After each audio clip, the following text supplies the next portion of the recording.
ಅಧಿಕಾರಿ ಪತ್ನಿ ಭೂಮಿ ಗೋಲ್ಮಾಲ್ ವಿಚಾರಕ್ಕೆ ಸಂಬಂಧಪಟ್ಟಂತೆ ಮೆಗಾ ಟ್ವಿಸ್ಟ್ ಸಿಗ್ತಾ ಇದೆ. ಪ್ರಮುಖವಾಗಿ ಅಧಿಕಾರ ಇದೆ ಅಂದ ಮಾತ್ರಕ್ಕೆ ಕೋರ್ಟ್ ಆದೇಶಕ್ಕೂ ಕೂಡ ಕಿಮ್ಮತ್ತಿಲ್ವಾ ಅನ್ನೋದು ಪ್ರಶ್ನೆ. ಕೆಎಸ್ ಅಧಿಕಾರಿ ಪತ್ನಿ ಭೂಮಿ ಗೋಲ್ಮಾಲ್ಗೆ ಮೆಗಾ ಟ್ವಿಸ್ಟ್.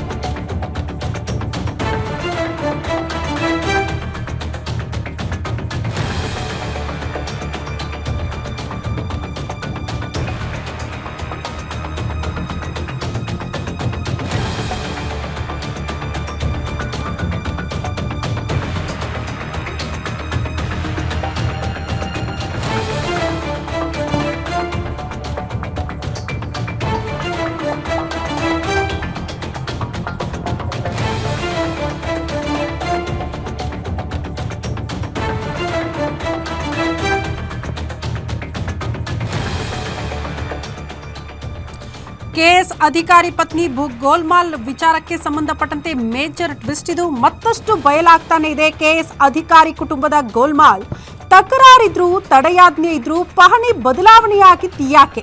ಹುಬ್ಬಳ್ಳಿ ತಹಶೀಲ್ದಾರ್ ಮೇಲೆ ಒತ್ತಡ ಹಾಕ್ಬಿಟ್ರ ಕೆಎಸ್ ಅಧಿಕಾರಿ. ಹುಬ್ಬಳ್ಳಿ ತಹಶೀಲ್ದಾರ್ ಕೂಡ ತಪ್ಪು ಮಾಡ್ಬಿಟ್ರ ಕೆಎಸ್ ಅಧಿಕಾರಿ ಜೊತೆಗೂಡಿ? ಪಹಣಿಯಲ್ಲಿ ಏನಿದೆ? ರೈತರ ತಕರಾರು ಏನು? ಗ್ಯಾರಂಟಿ ನ್ಯೂಸ್ ನಲ್ಲಿ ಕಂಪ್ಲೀಟ್ ಕೆಎಸ್ ಫ್ಯಾಮಿಲಿಯ ಮೋಸದ ಕಥೆಯನ್ನ ಅನಾವರಣ ಮಾಡ್ತಾ ಇದ್ದೀವಿ. ಆರಂಭದಲ್ಲೇ ಹೇಳದ್ನಲ್ಲ, ಅಧಿಕಾರ ಇದೆ ಅಂದ ಮಾತ್ರಕ್ಕೆ ಕೋರ್ಟ್ ಆದೇಶಕ್ಕೂ ಕೂಡ ಕಿಮ್ಮತ್ತಿಲ್ವಾ ಅನ್ನೋದು ಪ್ರಶ್ನೆ ಆಗುತ್ತೆ. ಈ ಭೂಮಿ ಗೋಲ್ಮಾಲ್ ವಿಚಾರಕ್ಕೆ ಸಂಬಂಧಪಟ್ಟಂತೆ ಕೆಎಸ್ ಅಧಿಕಾರಿಯ ಇಡೀ ಕುಟುಂಬ ಯಾವ ರೀತಿ ಇನ್ವಾಲ್ವ್ ಆಗಿದೆ, ಆ ಮೂಲಕ ರೈತರಿಗೆ ಯಾವ ರೀತಿ ಮೋಸ ಮಾಡಿದೆ, ಮೋಸಕ್ಕೊಳಗಾಗಿರುವಂತಹ ರೈತರೇ ಗ್ಯಾರಂಟಿ ನ್ಯೂಸ್ ಜೊತೆ ಮಾತನಾಡ್ತಾ ಈ ಮೋಸದ ಕಥೆಯನ್ನ ಬಿಚ್ಚಿಟ್ಟಿದ್ದಾರೆ.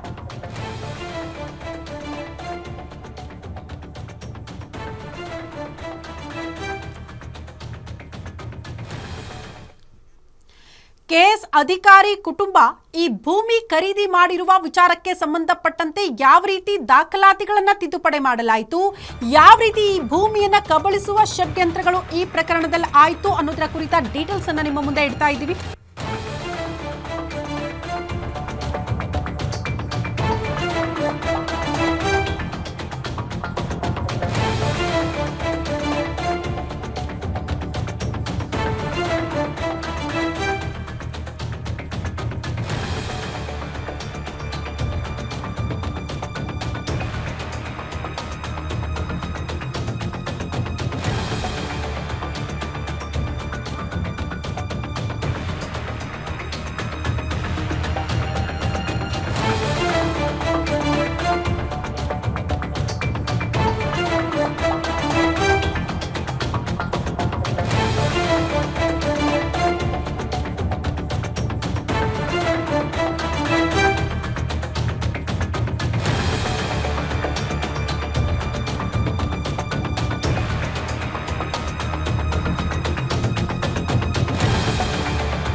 ಕೆಎಸ್ ಅಧಿಕಾರಿ ಕುಟುಂಬ ಭೂಮಿ ಖರೀದಿ ವಿಚಾರಕ್ಕೆ ಇದು ಮೇಜರ್ ಟ್ವಿಸ್ಟ್.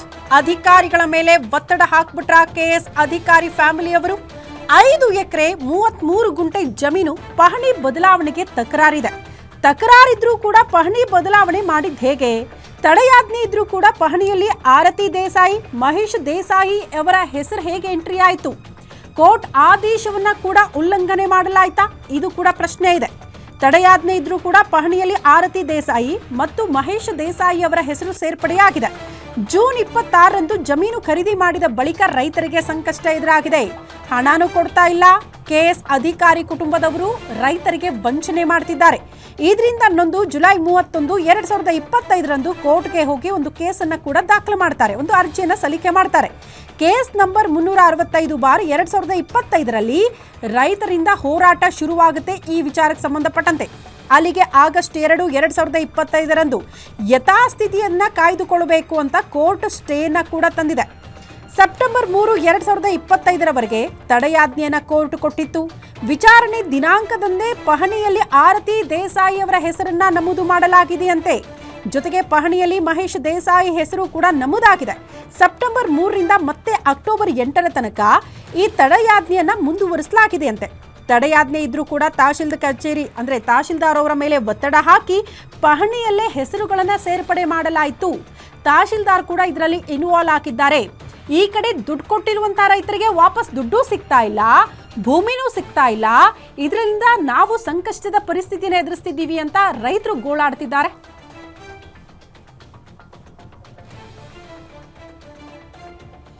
ಪಹಣಿಯಲ್ಲಿ ಹೆಸರು ಸೇರ್ಪಡೆಯಾಗಿರುವಂತಹ ದಾಖಲಾತಿಗಳನ್ನ ಕೂಡ ಗ್ಯಾರಂಟಿ ನ್ಯೂಸ್ ನಿಮ್ಮ ಮುಂದೆ ಇಡ್ತಾ ಇದೆ. ಕೋರ್ಟ್ನಿಂದ ಸ್ಟೇ ಇರೋದು, ಆ ಸ್ಟೇ ಇದ್ದಾಗಲೂ ಕೂಡ ತಹಶೀಲ್ದಾರ್ ಮೇಲೆ ಒತ್ತಡ ತಂದು ಪ್ರಮುಖವಾಗಿ ಈ 5 ಎಕರೆ 33 ಗುಂಟೆ ಜಮೀನು ಪಹಣಿಯನ್ನ ಬದಲಾವಣೆ ಮಾಡಿದ್ದಾರಂತೆ.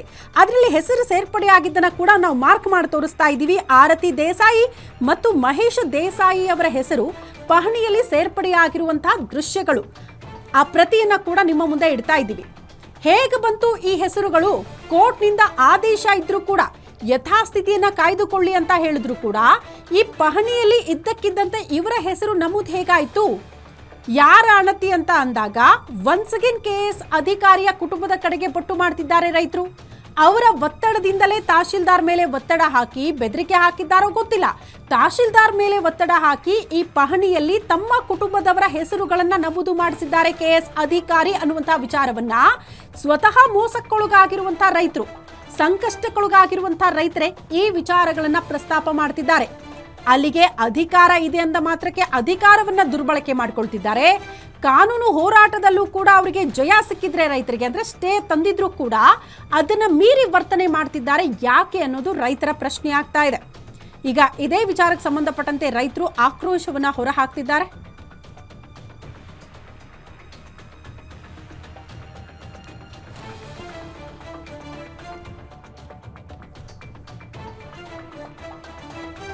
ಒಂದ್ ಕಡೆ ನೀವು ಗಮನಿಸ್ತಾ ಇರೋದು ಇದು 5 ಎಕರೆ 33 ಗುಂಟೆ ಜಮೀನು ಪಹಣಿ ಬದಲಾವಣೆಗೆ ತಕರಾರು ಅರ್ಜಿ ಸಲ್ಲಿಕೆ ಆಗಿರೋದು. ಅಂದ್ರೆ ಕೋರ್ಟ್ ಮೆಟ್ಟಿಲ್ ಹತ್ತುತ್ತಾರೆ ರೈತರು. ದುಡ್ಡು ಕೊಟ್ಟಿದ್ದೀವಿ, ಈ ಭೂಮಿ ನಮಗೂ ಸಿಗ್ತಾ ಇಲ್ಲ, ಇನ್ಯಾರು ಕೆಎಸ್ ಅಧಿಕಾರಿಯ ಕುಟುಂಬದವರ ಹೆಸರು ಅಲ್ಲಿ ಬರ್ತಾ ಇದೆ, ಅವ್ರ ಹೆಸರಿಗೆ ಭೂಮಿ ಮಾಡ್ಕೊಳ್ಳುವಂತಹ ಸತತ ಪ್ರಯತ್ನಗಳಾಗ್ತಾ ಇದೆ, ದಯವಿಟ್ಟು ಇದ್ರ ಬಗ್ಗೆ ಗಮನ ಕೊಡಬೇಕು ಅಂತ ತಕರಾರು ಅರ್ಜಿಯನ್ನ ರೈತರು ಸಲ್ಲಿಕೆ ಮಾಡ್ತಾರೆ. ಅದನ್ನ ಗಮನಿಸಿರುವಂತಹ ಕೋರ್ಟ್ ಏನ್ ಮಾಡ್ತು ನಂತರ ಈಗ ಯಥಾಸ್ಥಿತಿ ಏನಿದೆಯೋ ಅಷ್ಟಕ್ಕೆ ಬಿಟ್ಟುಬಿಡಿ ಅಂತ ಅನ್ನೋ ರೀತಿಯಲ್ಲಿ ಸ್ಟೇ ಅನ್ನ ತರ್ತಾರೆ ಕೋರ್ಟ್ನಿಂದ ರೈತರು. ಸ್ಟೇ ಇದ್ದಾಗಲೂ ಕೂಡ ಮತ್ತೊಂದು ಪಹಣಿ ಪತ್ರವನ್ನ ತೆಗೆಸ್ ನೋಡಿದಾಗ ರೈತರಿಗೆ ಅತಿ ದೊಡ್ಡ ಶಾಕ್ ಎದುರಾಗುತ್ತೆ. ಕಾರಣ ಕೋರ್ಟ್ನಿಂದ ಸ್ಟೇ ಇದೆ, ಆದ್ರೂ ಕೂಡ ಪಹಣಿ ಪತ್ರದಲ್ಲಿ ಇದ್ದಕ್ಕಿದ್ದಂತೆ ಕೆಎಸ್ ಅಧಿಕಾರಿಯ ಕುಟುಂಬದವರ ಹೆಸರು ಅಲ್ಲಿ ನಮೂದಾಗುತ್ತೆ. ಸ್ಟೇ ಇದ್ದಾಗಲೂ ಕೂಡ ತಕರಾರು ಅರ್ಜಿಯನ್ನ ಸಲ್ಲಿಕೆ ಮಾಡ್ತಾರೆ ಕೋರ್ಟ್ಗೆ. ಕೋರ್ಟ್ ಅದನ್ನ ಗಮನಿಸುತ್ತೆ, ಸ್ಟೇ ತರ್ತಾರೆ. ಅದಾದ ಬಳಿಕವೂ ಕೂಡ ಈ ಪಹಣಿಯಲ್ಲಿ ಇವರ ಹೆಸರುಗಳು ಹೇಗೆ ಬಂತು ಅನ್ನೋದು ಪ್ರಶ್ನೆ ಆಗ್ತಾ ಇದೆ. ಹೇಗೆ ಬಂತು ಅನ್ನೋದಕ್ಕೆ ತಹಶೀಲ್ದಾರ್ ಮೇಲೆ ಒತ್ತಡ ಹಾಕಿದ್ರು, ತಹಶೀಲ್ದಾರ್ ಮೂಲಕ ಪಹಣಿಯಲ್ಲಿ ಅವರ ಹೆಸರುಗಳನ್ನ ನಮೂದು ಮಾಡಿದ್ದಾರೆ ಅನ್ನೋದು ರೈತರ ಆಕ್ರೋಶಕ್ಕೆ ಕಾರಣ ಆಗ್ತಾ ಇರುವಂತಹ ವಿಚಾರ. ಮಹೇಶ್ ದೇಸಾಯಿ ಆಮೇಲೆ ಆರತಿ ದೇಸಾಯಿ ಅಂತ ಖರೀದಿ ಆಗೈತ್ರಿ. ಸೀಲ್ಡ್ ಅಲ್ಲ, ಅವ್ರ ಹೆಸರೇ ನಾವು ಮಾಡಿಕೊಟ್ಬಿಟ್ಟಿದ್ವಿ ಆಲ್ರೆಡಿ. ಈಗ ಆಮೇಲೆ ಏನಾಯಿತು, ನಾವು ತಕರಾರು ಅರ್ಜಿ ಕೊಟ್ಟ ಮೇಲೂ ಅವ್ರು ಏನು ಮಾಡಿದಾರೆ, ಅಲ್ಲೇ ದುಡ್ಡು ಕೊಟ್ಟು ಅವ್ರ ಹೆಸರೇ ಟ್ರಾನ್ಸ್ಫರ್ ಮಾಡ್ಕೊಂಡಿದ್ದಾರೆ ಹೆಸರು. ತಕರಾರು ಅರ್ಜಿ ಕೊಟ್ಟ ಮ್ಯಾಗು ನಾವು ಸ್ಟೇ ತಂದ ಮ್ಯಾಗೂ ದುಡ್ಡು ಕೊಟ್ಟು ಅವ್ರ ಹೆಸರೇ ಟ್ರಾನ್ಸ್ಫರ್ ಮಾಡ್ಕೊಂಡ್ರೆ. ಆಮೇಲೆ ಆರತಿ ದೇಸಾಯಿ ಗಂಡ ಅನ್ನೋರು ಏನಿದಾರಲ್ಲ ಅವರು KSS ಆಫೀಸರ್ ರೀ. ಇಲ್ಲಿ ಮೊದಲಕ್ಕೆ ಹಾವೇರಿ ಡಿಸ್ಟಿಕ್ ಒಳಗಿದ್ರೆ, ಆಮೇಲೆ ಈಗ ಬೆಂಗಳೂರೊಳಗೆ ಅದಾರ. ಈಗ ಪ್ರೆಸೆಂಟ್ ಡ್ಯೂಟಿ ಅವ್ರದ್ದು ಅಲ್ಲಿ ಐತಿ. ಅವ್ರದ್ದು ರಮೇಶ್ ದೇಸಾಯಿ ಅಂತ. ಇಲ್ಲ, ಈಗ ಅವ್ರದ್ದು ಮೇನ್ ಅವರ ರೀ ಮಾಡಾಕತ್ತಿದ್ದೆಲ್ಲ ಆಗಿದ್ದಾನೆ. ಅಮೌಂಟ್ ಕೊಟ್ಟು ಇದೇನಾಯ್ತಲ್ಲ ಅವ್ರ ವರ್ಕಿಂಗ್ ಇದ್ರೊಳಗೆ ಇಲ್ಲೇನೈತಲ್ಲ ಎಲ್ಲ ಕೊಂಡ್ಕೊಂಡು ಅವ್ರ ಹೆಸರೇ ಉತ್ತಾರ ಮಾಡ್ಕೊಂಡದು. ಹಾಂ, ಕೊಟ್ಟಿದ್ದೇನೆ ರೀ, ತಕರಾರು ಕೊಟ್ಟಿದ್ದೇನೆ. ನಾವೇನು ಕೊಟ್ಟಿದ್ವಿ, ನಮ್ಮ ಹೆಸರಲ್ಲೇ ಇನ್ನೂ ನಮ್ಗೆ ಯಾವುದೇ ರೀತಿಯೊಳಗೆ ಅಮೌಂಟ್ ಮುಟ್ಟಿಲ್ಲ. ಆಮೇಲೆ ನಾವು ಇದು ಫ್ರಾಡ್ ಚೆಕ್ ಕೊಟ್ಟಿದ್ದಾರೆ, ಅವು ಚೆಕ್ ಬೌನ್ಸ್ ಆಗಿದೆ ಅಂತಲೂ ಕೊಟ್ಟಿದ್ದೆ ನಾನು. ಅದನ್ನು ತಹಸೀಲ್ದಾರ್ ಏನು ಮಾಡಿದ್ರಿ, ನಾವು ಲೀಗಲಾಗಿ ಕೊಟ್ಟಿದ್ದ ಚೆಕ್ ಅಷ್ಟೇ ನಾವು ಪ್ರೆಸೆಂಟ್ ಮಾಡ್ತೀವಿ, ಇನ್ನು ಲೀಗಲಾಗಿ ಕೊಟ್ಟಿದ್ದು ನಿಮಗೆ ಬಿಟ್ಟಿದ್ದು ಅಂತೇಳಿ ಅವ್ರೇನು ಮಾಡಿಬಿಟ್ರೆ ಅಲ್ಲಿಗೆ ಸ್ಟಾಪ್ ಮಾಡಿಬಿಟ್ರೆ. ಅದು ಮಾಡಿರ್ಬೋದು, ನನಗೆ ಅನ್ಸುತ್ತೆ ಮಾಡಿರ್ತಾರೆ ಅಂತ ಅನಿಸುತ್ತೆ. ಇದರಿಂದ ಈಗ ರಮೇಶ್ ದೇಸಾಯಿ, ಆಮೇಲೆ ಇವ್ರಿಗೆ ಬ್ಯಾಕ್ಬೋನ್ ಸಪೋರ್ಟ್ ಆಗಿ ಸುಂದರ್ ಪೌಲ್, ಆಮೇಲೆ ಇನ್ನಿತರರು ಅದ. ಇಲ್ಲ ಈಗ ಮಹೇಶ್ ದೇಸಾಯಿ, ಆಮೇಲೆ ಆರತಿ ದೇಸಾಯಿ. ಈ ಬಗ್ಗೆ ಮತ್ತಷ್ಟು ಡೀಟೇಲ್ಸ್ ಅನ್ನ ಪಡ್ಕೊಳ್ಳೋಣ. ನಮ್ಮ ಪ್ರತಿನಿಧಿ ಮಲ್ಲಿಕ್ ನದಾಫ್ ನೇರ ಸಂಪರ್ಕದಲ್ಲಿ ಜಾಯಿನ್ ಆಗ್ತಿದ್ದಾರೆ. ಮಲ್ಲಿಕ್, ಈಗ KS ಅಧಿಕಾರ ಇದೆ ಅಂದ ಮಾತ್ರಕ್ಕೆ ಅಧಿಕಾರದ ದುರ್ಬಳಕೆ ಎಷ್ಟರ ಮಟ್ಟಿಗೆ ಸರಿ ಅಂತ ಕೋರ್ಟ್ನಿಂದ ಸ್ಟೇ ತಂದಿದ್ರು ಕೂಡ ಮತ್ತೆ ಒನ್ಸ್ ಅಗೇನ್ ಪಹಣಿಯಲ್ಲಿ ತಮ್ಮ ಕುಟುಂಬದವರ ಹೆಸರನ್ನ ಸೇರಿಸ್ತಾರೆ ಅಂತ ಅಂದ್ರೆ ಅಲ್ಲಿ ಇರುವಂತಹ ತಹಶೀಲ್ದಾರ್ ಮೇಲೆ ಒತ್ತಡ ಹಾಕಿರಬೇಕು, ಇವರ ಪ್ರಭಾವ ಅಂತೂ ಇದ್ದೇ ಇರಬೇಕು. ಎಕ್ಸಾಕ್ಟ್ಲಿ ಈ ಬೆಳವಣಿಗೆಯಲ್ಲಿ ಏನೆಲ್ಲ ವಿಚಾರಗಳು ನೋಡೋದಕ್ಕೆ ಸಿಗ್ತಾ ಇದೆ ಅದನ್ನ ವಿವರಿಸ್ತಾ ಹೋಗೋದಾದ್ರೆ? ಖಂಡಿತವಾಗ್ಲೂ ಇದು ರೈತರು ಮೊದಲು ಖರೀದಿ ನಂತರ ತಾವು ಮೋಸ ಹೋಗಿರೋದಾಗಿ ಸ್ಪಷ್ಟವಾಗಿ ಅವ್ರಿಗೆ 2-3 ದಿನದಲ್ಲೇ ಗೊತ್ತಾಗುತ್ತೆ. ಒಂದು ನಿಯಮ ಇದೆ, ಖರೀದಿ ಕಾಗದ ಆದಂತ ಸಂದರ್ಭದಲ್ಲಿ ಏನಾದ್ರು ತಂದೆ ತಕರಾರು ಅಥವಾ ವಂಚನೆಗೆ ಒಳಗಾಗಿದ್ರೆ 7 ದಿನಗಳ ಒಳಗಾಗಿ ತಾವು ಒಂದು ತಕರಾರನ್ನ ಸಲ್ಲಿಸಬೇಕು ಅಂತಿದೆ. ಇದೇ ಪ್ರಕಾರವಾಗಿ ನಂದಿಹಳ್ಳಿಯ ಕುಟುಂಬ ಏನಿದೆ ಅದು 7 ದಿನಗಳ ಒಳಗಾಗಿ ಅಂದ್ರೆ ಜೂನ್ 26ಕ್ಕೆ ಖರೀದಿ ಆಗುತ್ತೆ. ಖರೀದಿ ಆದ ನಂತರ ಜುಲೈ 3ರಂದು ಇವರು ಲಿಖಿತವಾಗಿ ತಹಶೀಲ್ದಾರ್ ಅವರಿಗೆ ಮತ್ತು ಇದಕ್ಕೆ ಸಂಬಂಧಪಟ್ಟ ಅಧಿಕಾರಿಗಳಿಗೆ, ಭೂಮಿ ಸಂಬಂಧಪಟ್ಟ ಅಧಿಕಾರಿಗಳಿಗೆ ಒಂದು ಲಿಖಿತವಾಗಿ ತಕರಾರನ್ನ ಸಲ್ಲಿಸ್ತಾರೆ. ಇದೇ ಕುಟುಂಬದ ಓರ್ವ ಮಹಿಳೆ ಸಹಿಯನ್ನು ಕೂಡ ಮಾಡಿರುವುದಿಲ್ಲ. ಈ ಅಂಶವನ್ನ ಉಲ್ಲೇಖ ಮಾಡಿ ಜೊತೆಗೆ ಇದಕ್ಕೆ ನಮಗೆ ಏನು ಹಣ ಮಾತಾಡಿದ್ರು, ಈ ಹಣ ಯಾವುದೇ ರೀತಿಯಾಗಿ ಬಂದಿಲ್ಲ, ನಕಲಿ ಚೆಕ್ಗಳನ್ನ ನೀಡಿ, ಬೋಗಸ್ ಚೆಕ್ಗಳನ್ನ ನೀಡಿ ತಮಗೆ ಮೋಸ ಮಾಡಿದ್ರೆ ಚೆಕ್ ಬೌನ್ಸ್ ಆಗಿದೆ ಎನ್ನುವ ಮಾಹಿತಿಯನ್ನ ಸಂಬಂಧಪಟ್ಟ ಅಧಿಕಾರಿಗಳಿಗೆ ತೆಗೆದುಕೊಂಡು ಬರ್ತಾರೆ. ಇದಾದ ನಂತರವೂ ಕೂಡ ಅಧಿಕಾರಿಗಳು ಇದರ ಬಗ್ಗೆ ಕೇರ್ಲೆಸ್ ಅನ್ನ ಮಾಡ್ತಾರೆ. ಅದು ಯಾಕೆ ಎನ್ನುವ ಪ್ರಶ್ನೆ ಇಲ್ಲಿ ಸಹಜವಾಗಿ ಮೂಡುತ್ತೆ. ಈ KS ಅಧಿಕಾರಿಯ ಕುಟುಂಬ ಏನಿದೆ ಇದು ತಮ್ಮ ಪ್ರಭಾವವನ್ನ ಸ್ಪಷ್ಟವಾಗಿ ಬಳಸಿ ಏನು ಪಹಣಿಯಲ್ಲಿ ತಮ್ಮ ಹೆಸರನ್ನ ನಮೂದಿಸಿದ್ರು ಕೂಡ ಇದು ಸ್ಪಷ್ಟವಾಗಿ ಗೊತ್ತಾಗುತ್ತೆ. ಯಾಕಂತಂದ್ರೆ ರೈತರು ತಕರಾರು ಅರ್ಜಿ ಸಲ್ಲಿಸಿದ ನಂತರ ಕೂಡಲೇ ಕೋರ್ಟ್ಗೆ ಮೊರೆ ಹೋಗ್ತಾರೆ. ಕೋರ್ಟ್ಗೆ ಮೊರೆ ಹೋಗಿ ಒರಿಜಿನಲ್ ಸೂಟ್ ಅನ್ನು ಕೂಡ ಫೈಲ್ ಮಾಡ್ತಾರೆ.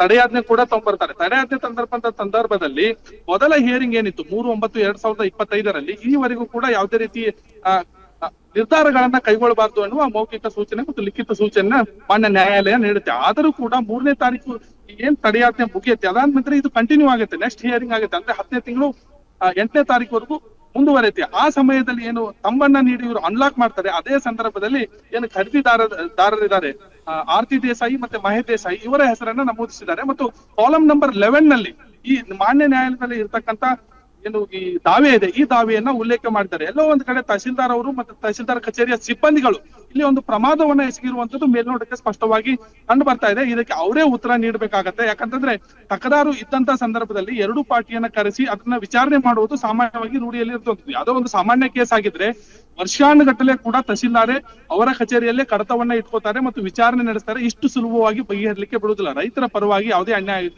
ಮುತುವರ್ಜನೆ ವಹಿಸ್ತಾರೆ. ಆದ್ರೆ ಹುಬ್ಬಳ್ಳಿಯ ತಹಸೀಲ್ದಾರ್ ಯಾಕೆ ಹೀಗೆ ಮಾಡಿದ್ರು ಅನ್ನೋ ಪ್ರಶ್ನೆಗೆ ಇದುವರೆಗೂ ಕೂಡ ಉತ್ತರ ಸಿಕ್ಕಿಲ್ಲ. ಆದ್ರೆ ಈಗ ರೈತರು ಆರೋಪ ಮಾಡಿರುವಂತದ್ದೇ ತಹಸೀಲ್ದಾರ್ ಕಚೇರಿಯ ಸಿಬ್ಬಂದಿಗಳು ಮತ್ತು ಅಲ್ಲಿರ್ತಕ್ಕಂಥವ್ರು KS ಅಧಿಕಾರಿ ಏನಿದ್ದಾರೆ ಈತನ ಪ್ರಭಾವಕ್ಕೆ ಒಳಗಾಗಿ ತಮಗೆ ಅನ್ಯಾಯ ಮಾಡಿದ್ದಾರೆ, ನಮಗೆ ಮೋಸ ಆಗಿದೆ, ವಂಚನೆ ಆಗಿದೆ, ಹಣ ಮುಟ್ಟಿಲ್ಲ ಅಂತೇಳಿ ಎಲ್ಲ ಕಡೆ ಹೇಳಿ ಲಿಖಿತವಾಗಿ ದೂರು ಕೊಟ್ಟರೂ ಕೂಡ ಇವರು ಯಾಕೆ ಇವರನ್ನ ಬೆಂಬಲ ಮಾಡ್ತಿಲ್ಲ.